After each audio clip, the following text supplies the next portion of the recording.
Abundaba de culebra el triguillo y el animalero. Y ya cuando me fui no regresé nomás para despedir. Bueno, mira, una preaudiencia del Tribunal Permanente de los Pueblos es muchas cosas, pero primero que nada y fundamentalmente es una gran oportunidad para que la sociedad civil se junte y tanto urbanos como rurales puedan sistematizar los agravios que pesan sobre ellos, puedan identificar los ataques a los que está sujeta esa población y entonces además puedan empezar a fincar otra vez responsabilidades, puedan empezar a fincar otra vez quiénes son los responsables de eso y por otro lado empezar a repensar el mundo entre todas y todos, porque finalmente, como bien han dicho los compañeros zapatistas en reiteradas ocasiones, tenemos que abrir espacios de diálogo en todas partes. El Tribunal Permanente de los Pueblos es una oportunidad para abrir un espacio de diálogo entre muchos niveles y entre esos muchos niveles poder empezar a entender que todas las luchas están relacionadas, que todas las historias están relacionadas y que tarde o temprano, entendiendo entre todos, vamos a poder darle la vuelta al asunto. Yo creo que es grave la contaminación, yo creo que es grave el ataque es muy brutal, es muy central, es muy vasto, muy extendido. No estamos hablando solo de México, estamos hablando del mundo entero, como se dijo aquí. De algún modo en América Latina está muy recrudecido el problema y en África pues ni se diga con la nueva revolución esta verde que está inaugurada allá. Hay todo el dinero con la cruzada contra el hambre que en realidad está basada básicamente en lo que puede ser lo transgénico, ¿no? Tenemos que entender que hay un ataque brutal de las corporaciones, de lo que nosotros le llamamos el sistema agroalimentario industrial mundial, por hacernos creer que ellos son los que nos dan de comer. El 60% de los alimentos que se producen en el mundo todavía son de comunidades campesinas. Todavía se consumen a menos de 100 kilómetros a la redonda, pero la agroindustria y el sistema agroalimentario industrial nos hace creer que el otro 40% es el todo, ¿no? Por poner un ejemplo, en México todavía el 50% de la producción lechera está en manos de la gente, pero claro, hay una satanización por parte de las industrias y de muchos gobiernos y hasta de los organismos internacionales que nos hacen creer que la comida, que los alimentos producidos por las comunidades son sucios, cuando que en realidad la porquería viene de las grandes industrias, como lo demuestra Granjas Carroll con toda la porquería que se desencadenó a través de los cerdos y propició todo lo que es la gripe esta porcina que atacó hace unos años, ¿no? Entonces tenemos que cambiar nuestra actitud, nuestra mentalidad, no pensar que todo lo empacado está libre de, digamos, que es inocuo, ¿no? que está sanitizado. Los que somos consumidores así natos y que no producimos nada, somos los que estamos en un brete. Por decirte algo, en la crisis alimentaria del 2007-2008 a nivel mundial, quienes más sufrieron el embate fueron los pobres de las ciudades. Los pobres del campo, aún a pesar de todo, los que tenían producción propia, a veces ni se enteraron, ¿no?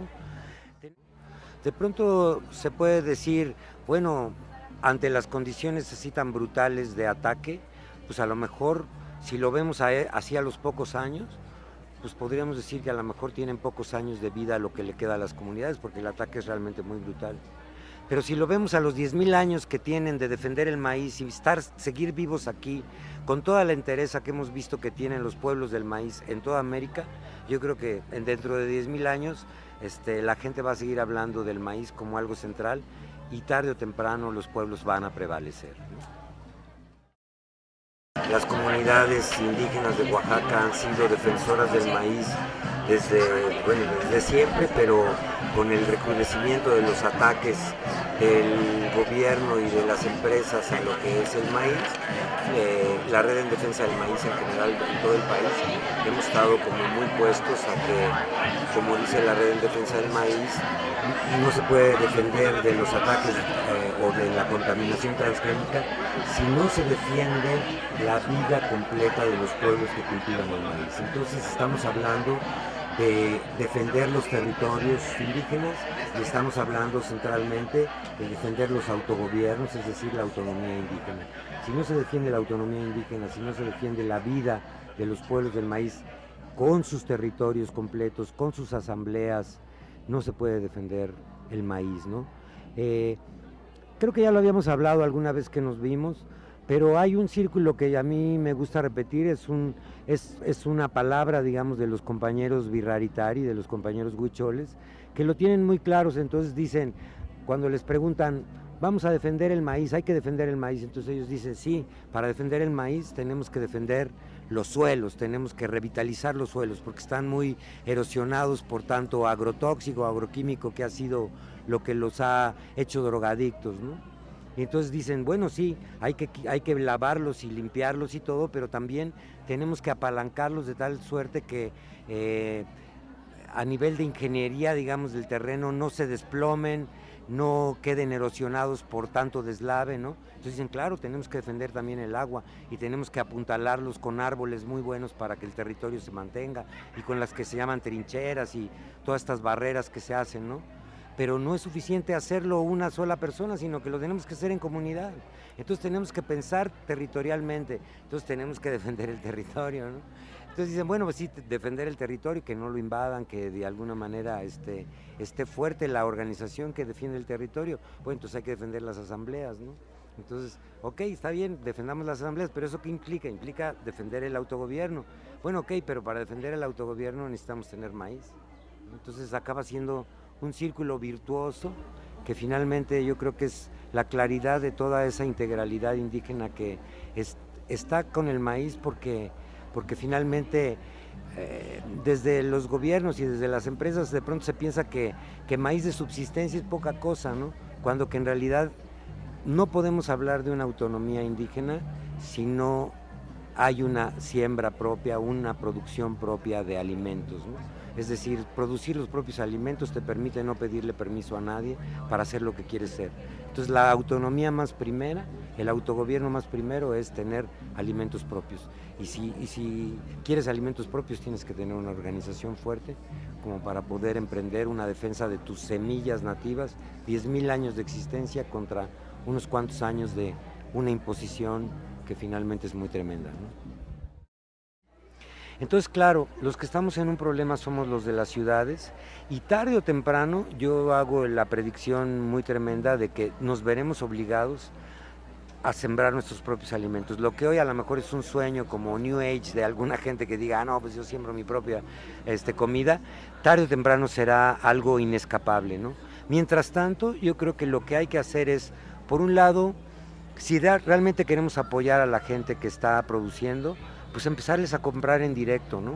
Empezar a establecer una relación directa con las comunidades indígenas campesinas que producen además sano, que producen orgánico, que producen de una manera limpia, ¿no? Por otro lado, realmente empeñarse en fortalecer todo lo que es ahora sí que la autonomía de los pueblos y empezar a tener una actitud como muy crítica ante todo lo que sea el sistema agroalimentario industrial que nos vende pura porquería, que además está en granjas, digamos, industriales de pollos, de cerdos, de camarón, ¿no? Que finalmente nos vende comida chatarra. Yo creo que podemos empezar a abandonar muchos vicios que tenemos también de comida que nos han impuesto las propias industrias, ¿no? Si nosotros volteamos los ojos otra vez hacia los productos naturales que produce la gente en el campo, con sus propios medios, de pronto podemos contribuir a un gran cambio. Tarde o temprano tendremos que producir nuestros propios alimentos en las ciudades y eso sí no va a haber escapatoria, lo vamos a ver.